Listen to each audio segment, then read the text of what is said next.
Are you a business owner and do you want to differentiate your business from your competitors? And do you want to save money? That's the purpose of this talk. I call it Hollywood in your hand.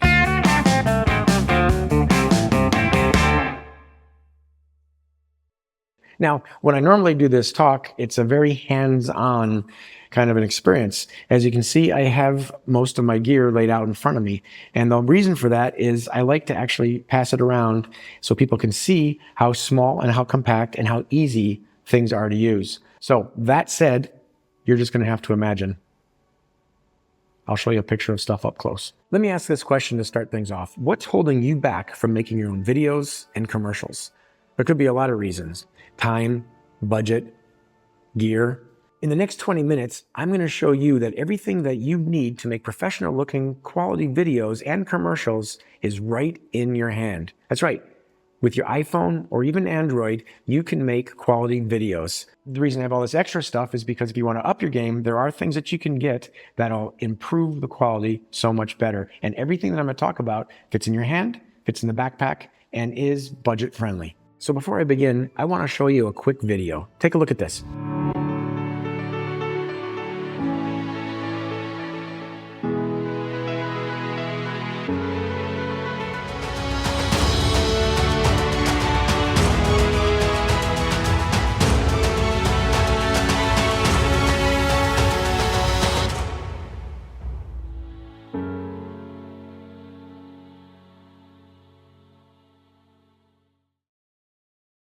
As you can see, you can do quality cinematic films with just your iPhone. And I showed you there how I did it.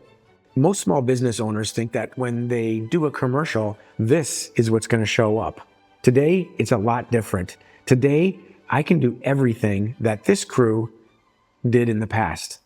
All these jobs, that's on one person nowadays. I'm going to cover some of the basics because the most important thing that I want to get across during this is that to do good video and to do photography, you have to be comfortable with the gear that you have. But first, who might I be talking about iPhone and video production? Let me introduce myself. Actually, you know what? Let me play this little video of introduction because after all, this is about video making and I think this video does it perfectly.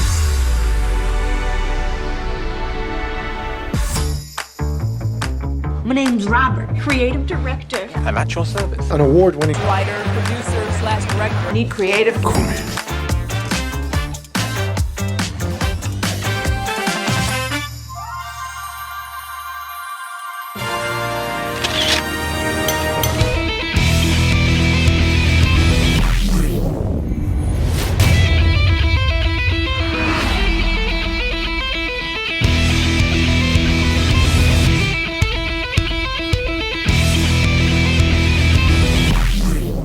Don't do it. Don't do it. Told you not to do it.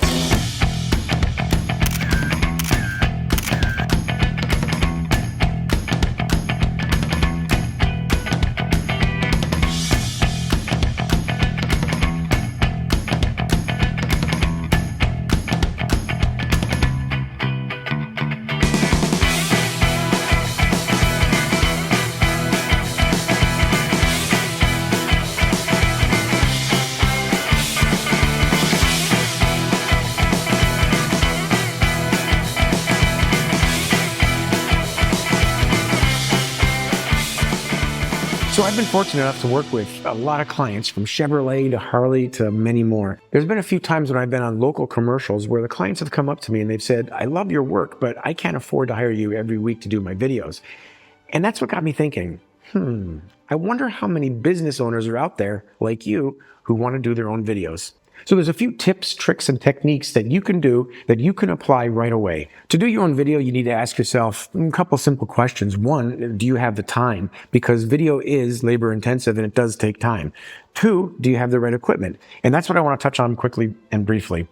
To gear or not to gear? Now, the main piece of equipment is going to be your iPhone. I can't show that to you because I'm filming with it right now. I have the latest model iPhone, and I have that for a reason because they have upped their game with lenses and audio. Mounted above my camera, I have an LED light. That's what this is.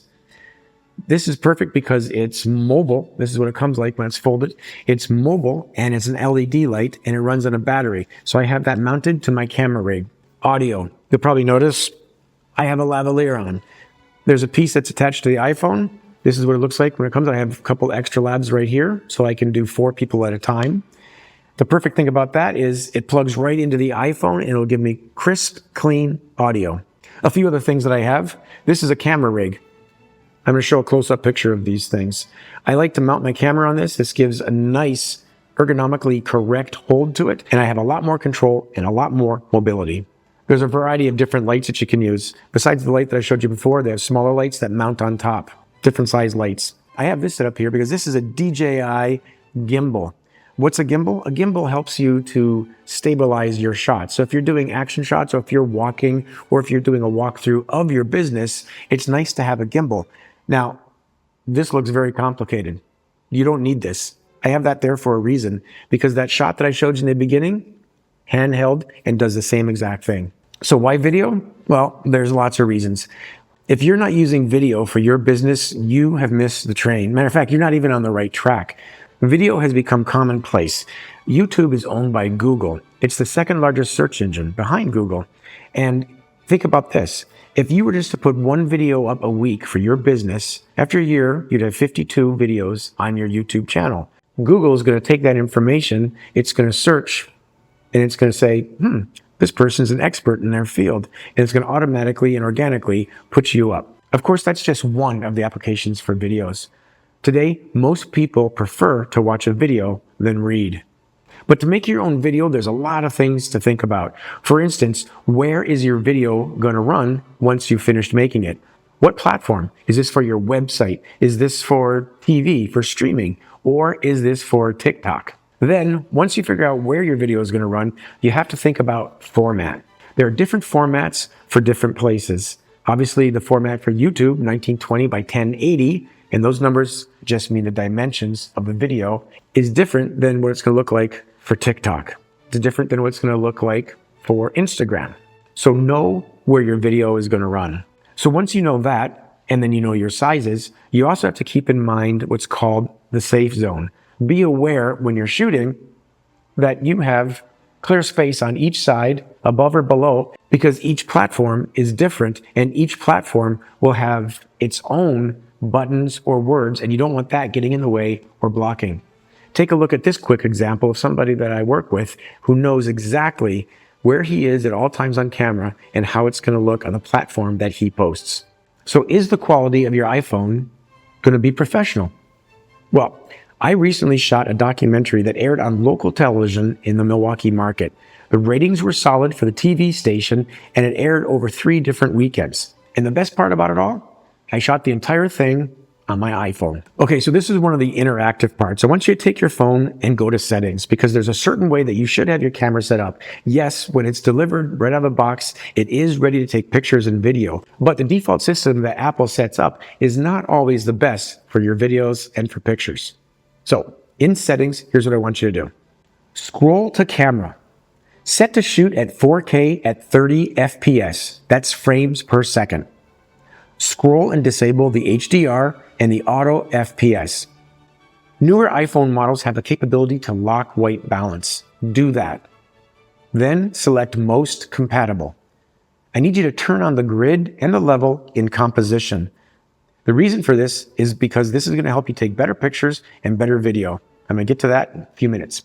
For photography, I need you to use standard in photographic styles. Do I use filters? Absolutely. There's a time for filters, but you want to have your camera set to the basic. You don't want your camera to tell you how to take a picture. A little bit more on filters really quick. The newest iPhone has this pad. I want you to watch this little video. This is pretty cool because what you can do is, as you're taking the picture or video, you can adjust how you want it to look right on the spot as opposed to afterwards. Now, for some people, when they make videos, they want to just keep it to the standard and shoot as is. So before you start shooting your video, make sure that you know how you want your video to look and also how you want your story to come across. So a quick sidebar. All the settings that I went over quickly there are for the iPhone. But if you're an Android user, just know this. The same principles and the same things that I'm going to be talking about can be applied to the Android. It's just the buttons are in a different place. Here's a couple quick settings to do for your Android. Open your camera app to settings. Select the video size. Go with 4K. That's 3840 by 2160. Set your frame rate to 30 frames per second.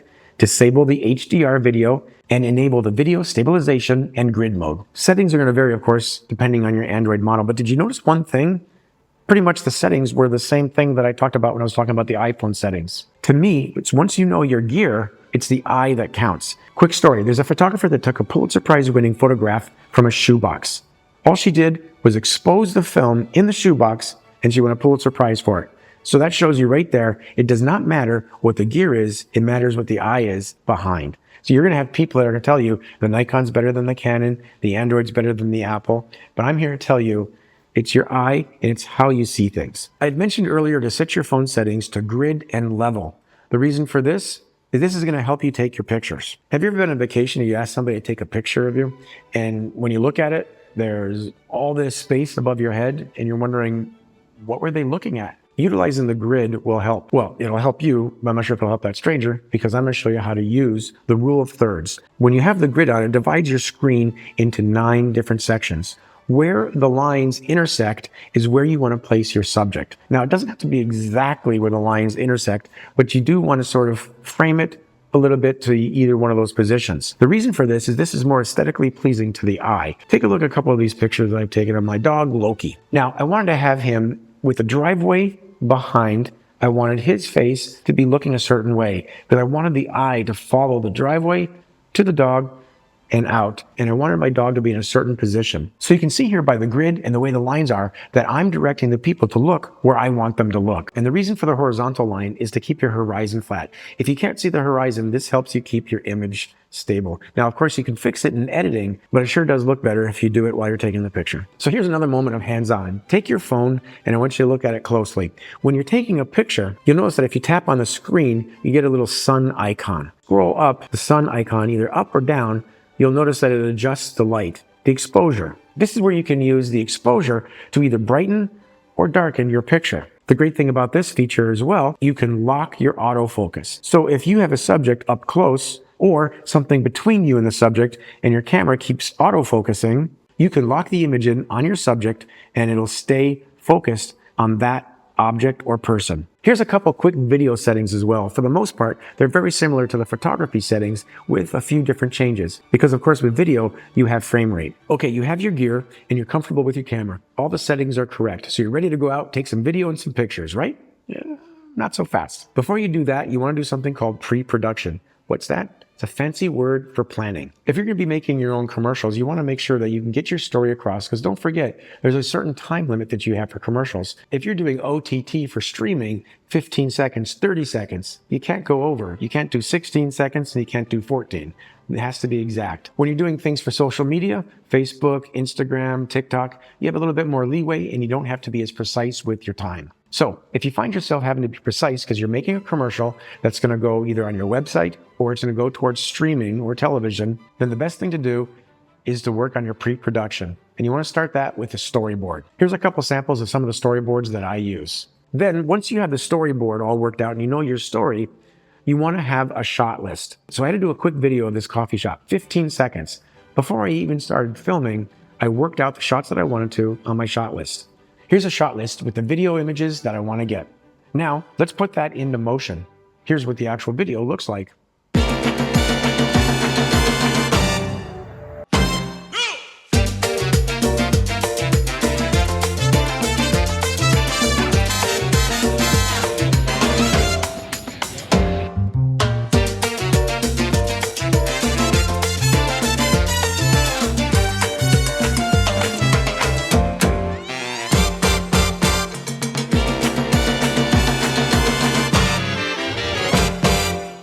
Okay, so you started shooting and you got your shot list, but maybe you're going to be taking some video in your business and you want to do some interview shots, something you want to put up on YouTube so people get to know what your product and you are about. Here's a diagram of how to set up your lighting for a simple interview.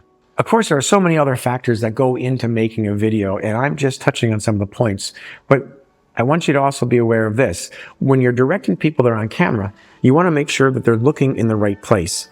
I can't tell you how many times that I've worked with clients and they'll be looking over here, or they're looking at me behind the camera, or they're looking elsewhere. And you can see how bad that looks when my eyes aren't focused on you, the viewer. So as simple as that sounds, you want to make sure you always tell your subject, look right here, and point to the lens and make sure that's where they're looking. If you're filming outside and you're doing a pan, that's where the camera kind of goes from either side to side or up and down. You also want to remember that movement within the camera is exaggerated. So this may seem very slow to you to pan across the scene and to get a shot of your building from outside. So you're going to go, I need to go faster. So you're going to do that. Once you see that on your TV screen or computer, it's going to give you whiplash. So when you're panning, you need to take it nice and easy, keep your feet firmly in place, and turn from your waist to get the perfect pan. Now, in case you're wondering, I keep going back and forth between photography and videography because for the most part, the elements are the same. I mean, think about this. The moving picture, videography, is basically 24 frames per second. That just means 24 pictures flash by in a second, creating that moving image. So now I want you to do a quick little test. I want you to find some coworkers or some family members, and I want you to take a picture of an object. Don't let them see how you're doing it. Take a picture of an object and light it or move it and put it in a situation any way that you want. Then have a coworker or your family member take the same exact object and see how they take a picture. See how they light it. See how they move it. See which angle they use. The fascinating thing about this is we all have a different eye, so we're all going to look at something differently. Now, there is no right or wrong to that test because art is subjective after all, correct? But it is fascinating to see how people can look at the same thing and look at it differently. Here's a couple different ways to take your pictures, your videos to a different level and be more creative. Think about perspective. Take a look at this picture. I saw this picture as I was crossing over in a bridge and I liked it, but I didn't quite like it. So what did I do? I flipped the picture upside down. So what originally you thought might have been stars in the sky is actually trash in the water, but I liked the way it looked better upside down. I just put a different perspective on it. Leading lines. Leading lines draw your eye into the subject and tell the people that are looking at the picture or video where you want them to look. Patterns. Abstract. This is one of my favorites. Negative space is your friend. Don't be afraid to use negative space. Sometimes that makes a better image. Reflection. The use of symmetry. The use of exposure. Black and white. Blur something on purpose. That way you're drawing the eye where you want them to look. In this picture, for instance, I wanted the eye to focus on the ice in the front, not the city in the background. And sometimes simple is best. Here's another quick tip. Let's say you have product shots for your business that you want to take pictures of. Making a product look good in a picture can be very difficult. I did this for a client. This is a jewelry picture. And this was an example so I could show you how you could use what you have in your office or at home to take a product and make it look interesting. Here's the finished picture. And here's how I did it. So as you can see, there's so much to talk about and I barely scratched the surface. I didn't even get into editing. Editing is a whole nother episode. But briefly, I just want to show you a couple different apps that can be used on your phone that are great to use for editing. No, I'm not saying you need to get all these apps. I'm just saying that give them a try, see which one works best for you. Photo Room is fantastic. CapCut, I'm sure a lot of you are familiar with. Photoshop Express. There are so many apps and each person has their own preference. Just give it a quick look and see which one works best for you. But the main thing that I want you to remember when you're making your own videos is bottom line, it comes down to story. Story is what draws people in. Story is what's going to make people stay. People are fickle. They have a attention span of less than a goldfish. That's not me saying that. That's a scientific fact. Nowadays, people skim through their feeds. They swipe left, they swipe right, they're moving on. So you want to make sure that what you're putting out there grabs their attention, is interesting, and benefits them. If there were some things that I talked about that were intriguing or you'd like to know a little bit more about, please go to my website, which is hollywoodinyourhand.com. I explain in more detail how to use some of the equipment, how to set up lights, how to location scout, how to use audio, how to use voiceover. That's a big thing. A lot of videos use voiceover. So here's one last quick trick. How do you do good voiceover for your commercials? Because if you're doing it in a room that has an echo, then it's going to sound terrible. If you're doing it outside, there's going to be too much background noise. Pro tip, use your car. If you have a garage, even better. Close the garage door, sit inside your car in the garage. The car is going to act as a soundproof room. The interior of the car is going to absorb all the different sounds. Your car is actually the best place to record your voiceover at home. Is it perfect? No, but I've used it on so many occasions and it sounds great. So I hope you enjoyed this, and I hope I didn't talk too fast, and I hope that you got a brief little picture of what can be done with the equipment today. Items that fit in your hand, items that fit in a backpack, an entire studio now in our hands. Even audio on the newest phones is so much better. I did a quick little video in my car, and I want to play this really fast so you can see the difference of what it sounds like using the sound straight from the phone and sweeten just a little bit with the newest editing tools in the iPhone. I wanted to show you the difference between the audio that is being done directly by the iPhone and some tricks that you can do, especially with the new iPhone, with sort of sweetening your sound. It's pretty amazing how they've adjusted their sound capabilities in the iPhone. It really does take everything to being right there in your hand. So there you have it. We've talked about audio, we've talked about lighting, we've talked about framing, composition, how to hold the camera, the settings, and how to feel comfortable. And we did that all pretty quick. But like I said, if you have any questions, please reach out because there's so much more. And if you really are interested in doing your own videos for your business, it's not that hard. You can do it. Thank you once again. I'm Robert Jarzen, and this has been Hollywood in Your Hand, the short version.